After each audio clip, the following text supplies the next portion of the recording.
Thank you, Madam President. I rise to address the issue that I know folks in both parties, both houses, and of course across the country are concerned about, and that's the issue of child separation at the border. This is unfortunately an issue where because there is so much outrage, there is in fact substantial unity against the policy that's in place right now. I'm, like a lot of Americans, I'm vehemently opposed to the policy of what in essence amounts to ripping children away from their parents. And I, like a lot of Americans, have demanded that the President and his administration end this cruel policy immediately. We're just hearing some reports that there may be an action taken. I don't know what that action will be, but I hope it's an action that will end the policy. But until we know that, we have to continue to urge the President to do the right thing. Earlier this week, the Department of Homeland Security released data showing that between May the 5th and June 9th, just a little more than a month, 2,342 children were taken from their parents at the border. That's about 70 children per day taken from their parents. I've received thousands of emails and letters and phone calls from concerned Pennsylvanians who are demanding an immediate end to the policy. I never imagined that I would have to stand here today, nor should anyone, to talk about a scenario where the United States government is separating children from their parents at the border. That just seems incomprehensible that that would ever happen, but it has. I'm reading in pertinent part a statement that says as follows, quote, "Our government is forcibly separating children, including toddlers, from their parents and sending them to detention facilities as a means of sending a message and influencing Congress," unquote. That was a statement not made by a Democratic senator or a Democratic House member or a Republican or any politician.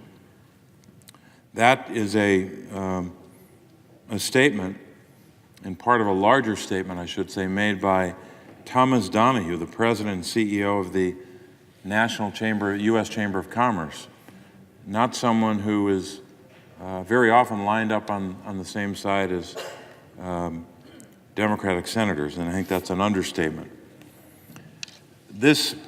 To say this policy is cruel and inhumane and an insult to the values of our nation, I think is to utter an understatement. This is a policy straight from the pit of hell, and there's probably worse that we could say about it.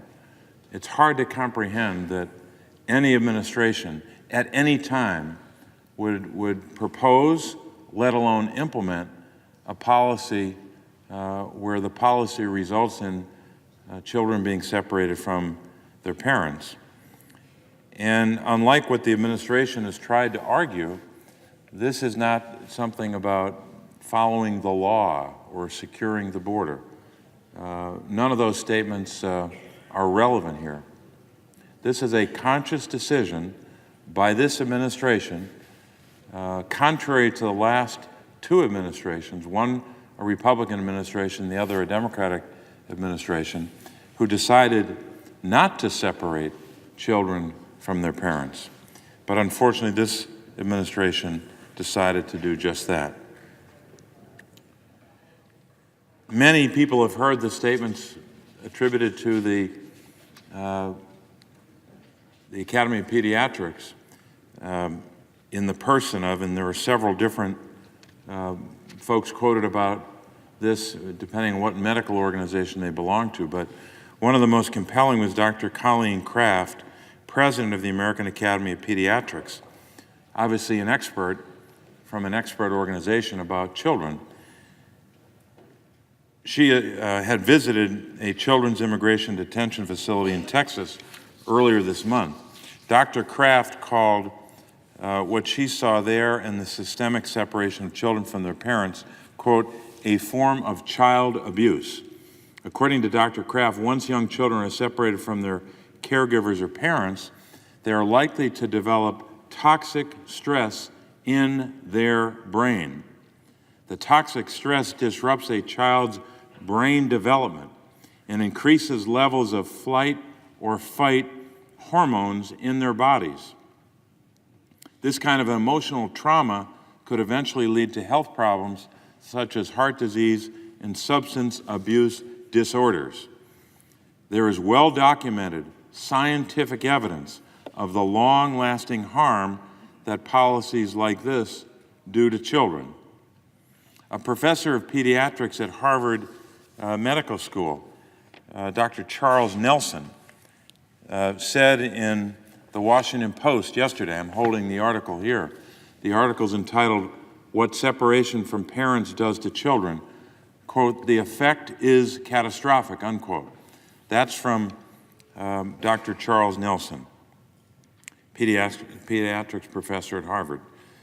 There's so much research on this, he says, quote, that if people paid attention at all to the science, they would never do this, unquote. It goes on and on and on. I could quote for a long time more detail about what he said and what other experts have said. We don't have time today, but suffice it to say the research showing the damage that is done to children when they are forcibly separated from their parents explains why more than 9,000 mental health professionals and 172 organizations signed a petition urging the president to end the policy of separating families.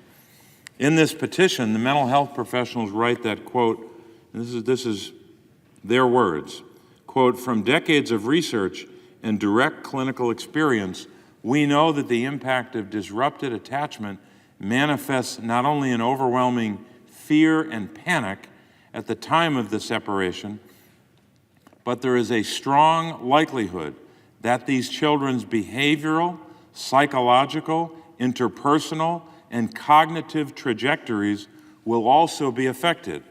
The National Child Traumatic Stress Network notes that children may develop post-traumatic responses following separation from their parents, and specifically lists immigration and parental deportation as situations of potentially traumatic separation.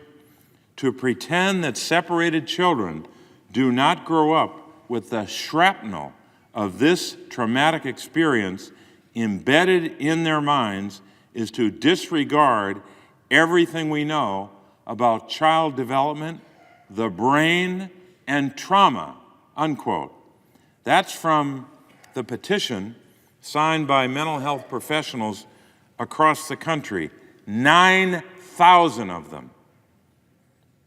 So those professionals and the professionals in the American Academy of Pediatrics, the American College of Physicians, and the American Psychiatric Association have also issued statements against the policy. Together, these organizations represent more than 250,000 doctors across the country. So to support this policy, you would have to assert that 250,000 doctors in the United States of America are somehow wrong, and you know better. I would hope, and I'm afraid the answer to this question is no, but I would hope that if we asked the administration, before you put this policy in place, did you talk to the American Academy of Pediatrics? Did you talk to child psychologists?